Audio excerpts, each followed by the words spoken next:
W.H. Odean ആണ് ഈ ഒരു കവിത എഴുതിയിട്ടുള്ളത്. മാർച്ച് 1939 ഈ ഒരു കവിത എഴുതിയിരിക്കുന്നത്. അപ്പോൾ ഇതിന്റെ ഒരു തീം എന്ന് പറഞ്ഞു കഴിഞ്ഞാൽ നമുക്ക് എല്ലാവർക്കും അറിയാം അഡോൾഫ് ഹിറ്റ്ലറിനെ. ഓക്കെ, അദ്ദേഹം ജർമ്മൻ പൊളിറ്റീഷ്യൻ ആണ്, അതേപോലെ തന്നെ നാസി പാർട്ടിയുടെ ലീഡർ കൂടിയായിരുന്നു. ഒരുപാട് പേരുടെ അടുത്ത് ഒരുപാട് തരത്തിലുള്ള ക്രൂരതകൾ ചെയ്തിട്ടുള്ള ഒരാളാണ്. അതേപോലെ തന്നെ നമ്മുടെ ജൂതന്മാരുടെ അടുത്ത്, ജ്യൂസിന്റെ അടുത്തും അദ്ദേഹം ക്രൂരതകൾ ഒരുപാട് ക്രൂവാലിറ്റി ചെയ്തിട്ടുണ്ട്. അപ്പോൾ ഇവിടെ ഈ ഒരു പോയത്തിന്റെ ഒരു തീം എന്ന് പറയുന്നത് സാഡ് പ്ലൈറ്റ് ഓഫ് ജ്യൂസ്, ജൂതന്മാരുടെ നിസ്സഹായ അവസ്ഥയും അവരുടെ ഒരു സങ്കടാവസ്ഥയുമാണ് ഈ ഒരു കവിതയുടെ തീം എന്ന് പറയുന്നത്. അതേപോലെ തന്നെ ഈ കവിത എഴുതുന്നത്, നമ്മുടെ ഈ ഒരു പോയിറ്റ് എഴുതുന്നത് when antisemitism was at its height in Germany. ജർമ്മനിയിൽ ജ്യൂസിനെതിരായിട്ടുള്ള ആന്റിസെമിറ്റിസം നടക്കുന്ന സമയത്താണ് നമ്മുടെ പോയിറ്റ് ഈ ഒരു കവിത എഴുതുന്നത്. അപ്പൊ ഇതിന്റെ തീം എന്താ? സാഡ് പ്ലൈറ്റ് ഓഫ് ജ്യൂസ് കേട്ടോ. അപ്പൊ ഇതിൽ പറയാണ് ബിഫോർ ഹോളോകാസ്റ്റ്, അതായത് അവരുടെ ഒരു വാറാണിത്. അപ്പൊ ആ ഒരു വാറിന് മുന്നേ, ഹോളോകാസ്റ്റിന് ബിഫോർ ആയിട്ട് എല്ലാ ജൂതന്മാരും ഈ ഒരു കൺട്രി വിട്ട് പോകണമെന്ന് ഹിറ്റ്ലർ പറയാണ്. Jews want to leave the country, അങ്ങനെ ഹിറ്റ്ലർ പറയാണ് കേട്ടോ. അപ്പൊ അവര് എങ്ങോട്ട് പോകും? ഈ ജൂതന്മാരൊക്കെ എങ്ങോട്ടാ പോകേണ്ടത്? ഇവരുടെ ഈ ഒരു ഹിറ്റ്ലർ ഉള്ള ഈ ഒരു കൺട്രിയിൽ നിന്ന് കഴിഞ്ഞാൽ Jews were cruelly killed by Hitler. Hitler ജൂതന്മാരെ ക്രൂരമായിട്ട് തന്നെ കൊല്ലും. അതാണ് ഇവരുടെ നാട്ടിൽ നിന്ന് കഴിഞ്ഞാൽ ജൂതന്മാര് നേരിടാൻ പോകുന്ന പ്രശ്നം. ഇനി എങ്ങാനും അടുത്ത കൺട്രീസിലേക്ക് പോയി കഴിഞ്ഞാൽ ഇവര് നേരിടേണ്ട പ്രശ്നം ഇൻഡിഫറൻസ് ആൻഡ് ആന്റഗോണിസം ആണ്. ഇൻഡിഫറൻസും ആന്റഗോണിസവും വേറെ കൺട്രീസിൽ പോയി അനുഭവിക്കേണ്ടി വരും. ഈ കൺട്രിയിൽ നിന്ന് കഴിഞ്ഞാൽ ദെവർ ക്രൂലി കിൽഡ് ബൈ ഹിറ്റ്ലർ. ഇനി വേറെ സെക്യുലാർ ഡെമോക്രസീസിലേക്ക് ഇവർ പോയി കഴിഞ്ഞാൽ they just ignored the juice, ഇവരെ ജസ്റ്റ് ഒന്ന് ഇഗ്നോർ ചെയ്ത് വിടും. അപ്പോൾ എവിടെ ചെന്നാലും ഇവർക്കൊരു രക്ഷയില്ല. ജൂതന്മാർക്ക് എവിടെ ചെന്നാലും ജീവിക്കാൻ പറ്റാത്തൊരു അവരുടെ അത്രയും സാഡ് പ്ലൈറ്റ് ആണ് ഇവിടെ കാട്ടിയിരിക്കുന്നത് കേട്ടോ. അപ്പൊ ആ ഒരു തീം നിങ്ങൾ നോട്ട് ചെയ്ത് വെക്കുക, സാഡ് പ്ലൈറ്റും പിന്നെ when antisemitism was at its height in Germany, ആ ഒരു കാര്യം, പിന്നെ before Holocaust Jews want to leave the country, ആ ഒരു കാര്യം. അതേപോലെ തന്നെ ഈ ഒരു 3 സിറ്റുവേഷൻ, ഹിറ്റ്ലറിന്റെ നാട്ടിൽ നിന്നാൽ എന്ത് സംഭവിക്കും, അതർ കൺട്രീസിൽ പോയി കഴിഞ്ഞാൽ എന്ത് സംഭവിക്കും, ഒരു സെക്യുലാർ ഡെമോക്രസീസിലേക്ക് പോയി കഴിഞ്ഞാൽ എന്ത് സംഭവിക്കും, ഈ വക കാര്യങ്ങൾ നോട്ട് ചെയ്ത് വെക്കാം. അതേപോലെ തന്നെ നമ്മുടെ ഈ ഒരു പോയത്തിന്റെ സ്പീക്കർ, അതായത് ഈ ഒരു കവിത പറയുന്നത് ആരാണ്? ജൂവിഷ് റെഫ്യൂജി ആണ്, ഒരു ജൂതനായിട്ടുള്ള ഒരു അഭയാർത്ഥിയാണ് ഈ ഒരു കവിത പറയുന്നത്. ആരോടാണ് പറയുന്നത്? ഹിസ് ലവറിന്റെ അടുത്താണ് പറയുന്നത് കേട്ടോ. He's addressing his lover about the plight of juice, ജൂതന്മാരുടെ, അതായത് അവരുടെ തന്നെ വളരെ സങ്കടകരമായിട്ടുള്ള ഒരു അവസ്ഥയെ കുറിച്ച് അദ്ദേഹത്തിന്റെ ലവറുടെ അടുത്ത് പറയുകയാണ് ചെയ്യുന്നത്. അതാണ് സ്പീക്കർ ചെയ്യുന്നത് കേട്ടോ. ഓക്കെ, അപ്പൊ നമുക്കിനി ഇത് ഹെഡിങ് ആയിട്ടൊന്ന് കണക്ട് ചെയ്യാം. ഹെഡിങ് എന്ന് പറയുന്നത് റെഫ്യൂജി ബ്ലൂസ് എന്നാണല്ലേ. അപ്പൊ റെഫ്യൂജിന്റെ മീനിങ് നമുക്കറിയാം, അഭയാർത്ഥി എന്നാണ് മീനിങ്. ഈ ബ്ലൂസ് എന്തിനിവിടെ കൊണ്ടുവന്ന് വെച്ചതെന്ന് വെച്ചാൽ the term blues stands for event which is depressing.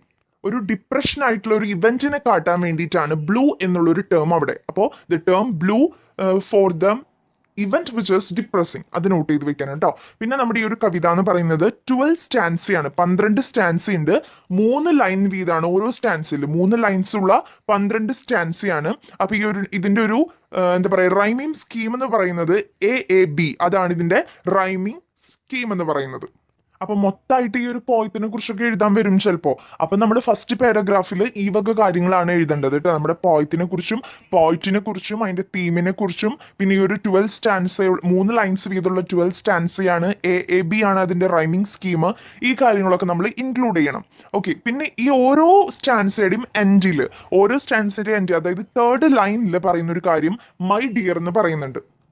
ആരെയാ? നമ്മുടെ സ്പീക്കർ ലവറിന്റെ അടുത്താണല്ലോ ഈ കാര്യങ്ങൾ പറയുന്നത്. അപ്പൊ ലവറിനെയാണ് മൈ ഡിയർ എന്ന് പറയുന്നത്. അപ്പൊ ഈ ഒരു എല്ലാ സ്റ്റാൻസിലും ഈ ഒരു ലൈൻ കൊണ്ടുവരുന്നത്, മൈ ഡിയർ എന്ന് പറഞ്ഞ ലൈൻ കൊണ്ടുവരുന്നത് എന്തിനു വേണ്ടിയിട്ടാ? ടച്ചിങ്, ഇമോഷണൽ ആൻഡ് പവർഫുൾ, അതിനെ കാണിക്കാനാണ് ഈ ഒരു മൈ ഡിയർ എന്നുള്ള ഒരു സെക്ഷൻ അവിടെ എല്ലാ സ്റ്റാൻസിലും കൊണ്ടുവരുന്നത് കേട്ടോ. എന്തിനു കാണിക്കാനാ? Touching, emotional and powerful. അപ്പൊ ആ കാര്യങ്ങൾ നോട്ട് ചെയ്ത് വെക്കണം. ഇനി നമുക്ക് ഇതിന്റെ ഓരോ സ്റ്റാൻസിയും നോക്കാം അല്ലെ. അപ്പൊ ഇതിൽ ഫസ്റ്റ് സ്റ്റാൻസിൽ പറയുന്നത് 10 മില്യൺസ് ഉണ്ട്. നമ്മുടെ ഈ ഒരു നാട്ടിൽ 10 മില്യൺസോളം ജനങ്ങളുണ്ട്. Some in mansions and some in holes, we have no place at all. അപ്പൊ കുറച്ചു പേര് വലിയ വലിയ മാളികകളിലും കൊട്ടാരങ്ങളിലാണ് താമസിക്കുന്നത്. കുറച്ചു പേര് ചെറിയ ചെറിയ കുടിലുകളിൽ പോലെയാണ് ചിലവർ താമസിക്കുന്നത്. പക്ഷേ അപ്പോഴും നമുക്ക് ഒരു സ്ഥലവും ഇല്ല പോവാൻ എന്നാണ് നമ്മുടെ ഈ ഒരു പോയിന്റ് പറയുന്നത്, ഈ ഒരു സ്പീക്കർ പറയുന്നത്. ബിക്കോസ് എന്താണ് അതിന്റെ കാരണം? They were refugees and they had no place to go. അവര് റെഫ്യൂജീസ് ആണ്, അതുകൊണ്ട് തന്നെ അവർക്ക് ഒരു സ്ഥലവും ഇല്ല പോവാനായിട്ട്. എവിടേക്ക് തിരിഞ്ഞാലും എന്തൊക്കെ ടൈപ്പ് ക്രൂരതകളാണ് അവരെ ഏൽക്കേണ്ടി വരിക എന്നുള്ളത് നമ്മൾ ഫസ്റ്റ് സെക്ഷനിൽ പറഞ്ഞിട്ടുണ്ട്. ഓക്കെ, അപ്പോൾ അവര് പറയാണ് ഇവിടെ കുറെ പേർക്ക് കൊട്ടാരങ്ങളുണ്ട്, കുറെ പേർക്ക് ഹോളുകളുണ്ട്, അതായത് കുഞ്ഞു കുഞ്ഞു സ്ഥലങ്ങളൊക്കെ ഉണ്ട്, പക്ഷെ നമുക്ക് ഇപ്പോഴും സ്ഥലങ്ങളില്ല. അപ്പൊ ഈ ഒരു ലൈൻ തന്നിട്ട് ഫസ്റ്റ് സ്റ്റാൻസ് തന്നിട്ട് എന്താണ് ഇതിന്റെ റീസൺ എന്ന് ചോദിച്ചേക്കാം. അപ്പൊ നമ്മൾ എന്താ പറയേണ്ടത്? Because they were refugees and they had no place to go. ഈ കാര്യം പറയണം കേട്ടോ.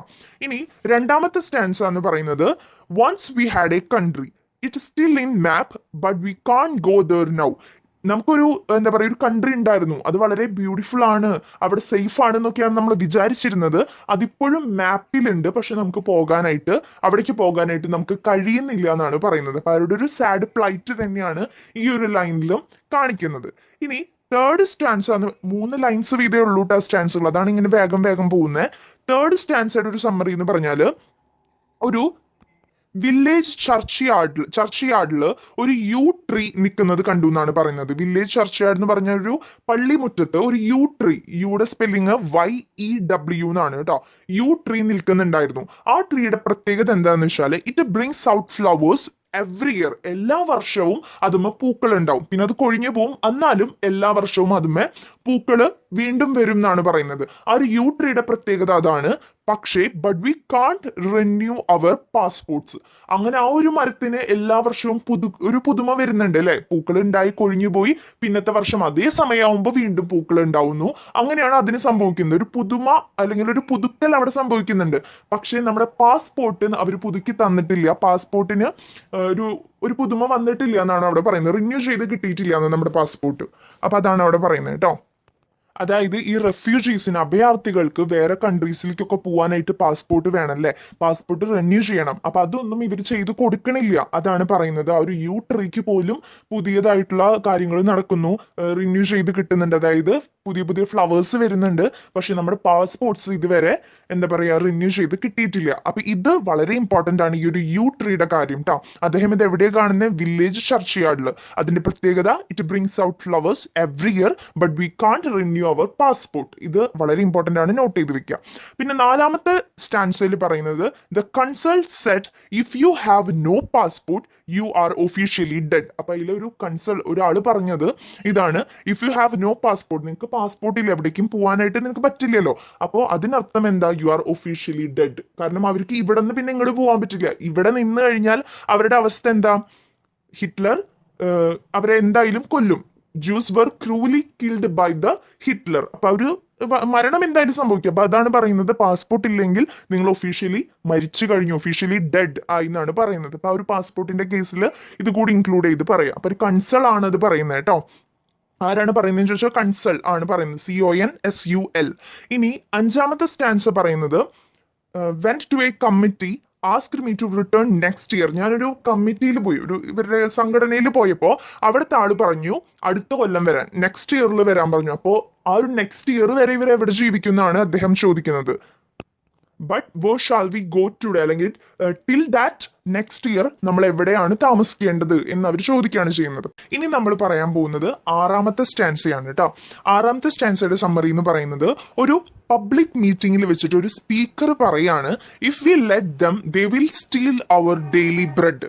അതായത് ഒരു പ്രാസംഗികൻ, അതാണ് സ്പീക്കർ, പ്രാസംഗികൻ പറയാണ് നമ്മൾ ഇവരെ നമ്മുടെ നാട്ടിലേക്ക് കൊണ്ടുവന്നു കഴിഞ്ഞാൽ ഇവർ നമ്മുടെ ഭക്ഷണങ്ങൾ മോഷ്ടിച്ചുകൊണ്ട് പോകുന്നു പറയാണ്.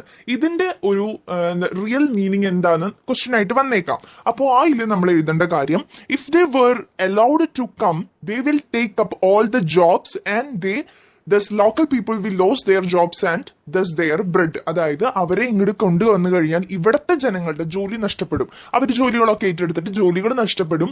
പിന്നെ ഇവിടെയുള്ള ആൾക്കാർക്ക് ജോലി ഉണ്ടാവില്ല. പിന്നെ അതേപോലെ തന്നെ അവരുടെ ഭക്ഷണങ്ങൾ വരെ ഇവർ മോഷ്ടിക്കും. ഭക്ഷണങ്ങളും ഇവിടുത്തെ ജനങ്ങൾക്ക് കഴിക്കാനായിട്ട് ഉണ്ടാവില്ല എന്നാണ് അവർ പറയുന്നത്. അതാണ് അതിന്റെ ഒരു മീനിങ് കേട്ടോ. അപ്പൊ ഒന്നുകൂടി പറയാം, if they were allowed to come, ഇവിടേക്ക് അവരെ അലോ ചെയ്ത് കഴിഞ്ഞാൽ they will take up all the jobs, ഇവിടെയുള്ള എല്ലാ ജോബും അവരെടുക്കും. അതേപോലെ തന്നെ thus the local people will lose their jobs and thus their bread, അവരുടെ ലോക്കൽ പീപ്പിളിന് അവരുടെ ജോലി നഷ്ടപ്പെടും. അതേപോലെ തന്നെ അവരുടെ ആഹാരവും നഷ്ടമാവുകയും ചെയ്യും എന്നാണ് പറയുന്നത്. ഇനി ഏഴാമത്തെ കാര്യം thunder rumbling in the sky, അത് തണ്ടർ റംബ്ലിംഗ് എന്ന് പറഞ്ഞിട്ടൊരു സെക്ഷൻ വരുന്നുണ്ട്. അത് വളരെ ഇമ്പോർട്ടന്റ് ആണ്. ആകാശം തുളയ്ക്കുന്നത് പോലത്തെ ഉള്ള ഒരു സൗണ്ട് ആണെന്നാണ് പറയുന്നത് കേട്ടോ. ആരുടെ സൗണ്ട് ആണ് അത്? ഹിറ്റ്ലറുടെ വോയിസ് ആണ്. ഹിറ്റ്ലർ എന്താ പറയുന്നതില്?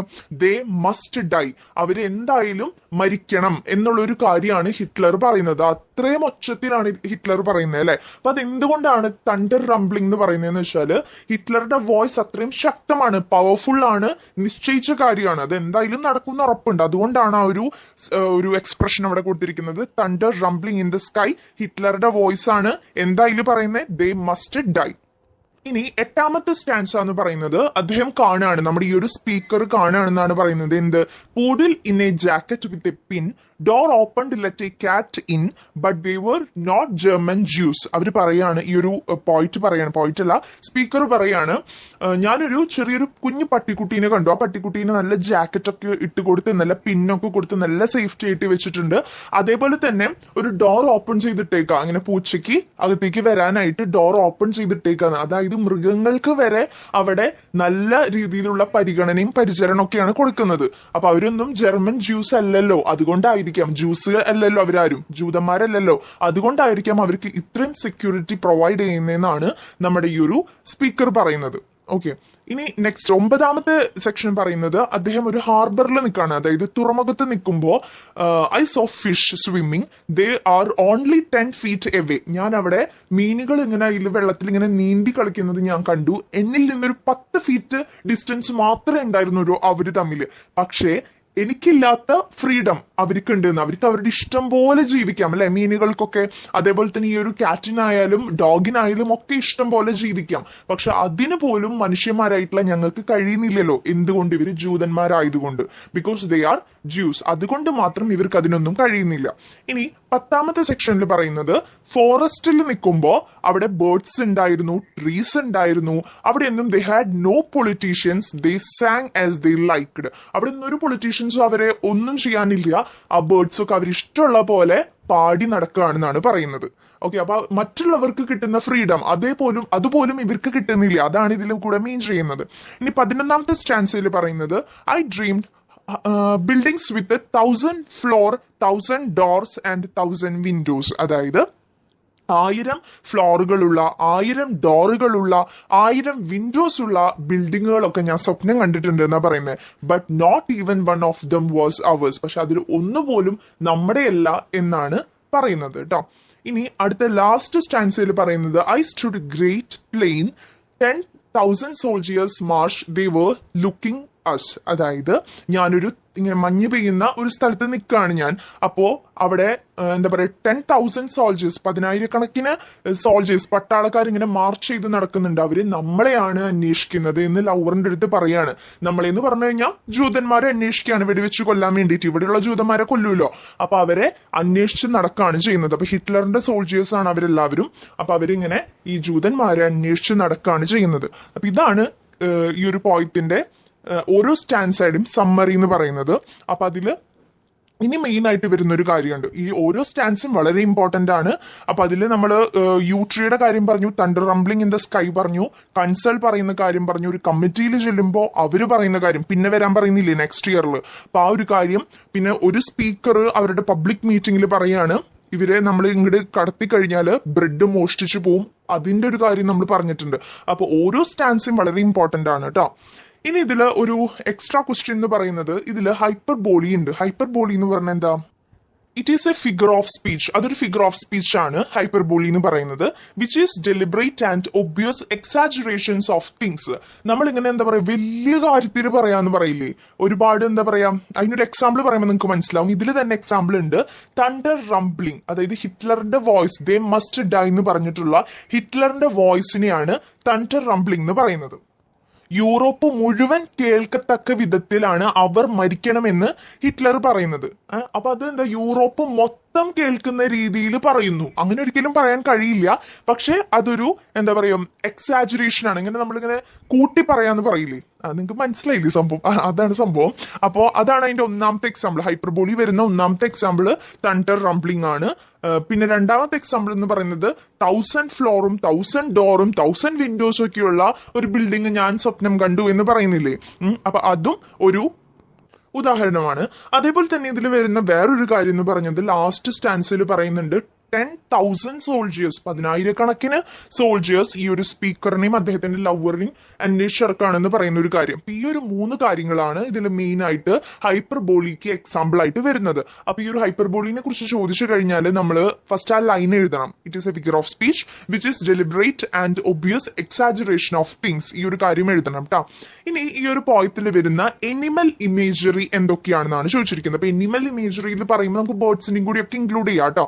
അപ്പൊ അതിൽ പറയുന്നത് നമ്മൾ ഫസ്റ്റ് പറയുന്നത് 8ാമത്തെ സ്റ്റാൻസിൽ പറയുന്നുണ്ട് പൂഡിലിനെ ജാക്കറ്റ്, ഒരു പട്ടിക്കുട്ടി ഒരു ജാക്കറ്റ് ഒക്കെ ധരിച്ചിട്ട് പോകുന്ന ഒരു കാര്യം. പിന്നെ അതുപോലെ തന്നെ കാറ്റിന് വേണ്ടിയിട്ട് ഡോർ ഓപ്പൺ ചെയ്തിട്ടിരിക്കുന്നു. അപ്പൊ ഒരു പൂഡിൽ, കാറ്റ്, പിന്നെ ഹാർബറിൽ ഫിഷ്, പിന്നെ ഫോറസ്റ്റിൽ ബേർഡ്സ്, ഇതെല്ലാം എനിമൽ ഇമേജറി ആയിട്ട് നമുക്ക് കണക്കാക്കാം. ഓക്കെ, അപ്പൊ ഇതിന്റെ മൊത്തത്തിൽ പറയുകയാണെങ്കിൽ ഇതിന്റെ തീം എന്ന് പറയുന്നത് അഡ്മിയർലി ഡോക്യുമെന്റഡ്, അതായത് WH Auden അഡ്മിയർലി documented the plight of the refugees all over the world. ഈ ഒരു വേൾഡിൽ മൊത്തമുള്ള ജൂതന്മാരുടെ ഒരു നിസ്സഹായ അവസ്ഥേനെയാണ് ഈ ഒരു പോയത്തിലൂടെ നമ്മുടെ പോയിറ്റ് കാട്ടിയിരിക്കുന്നത്.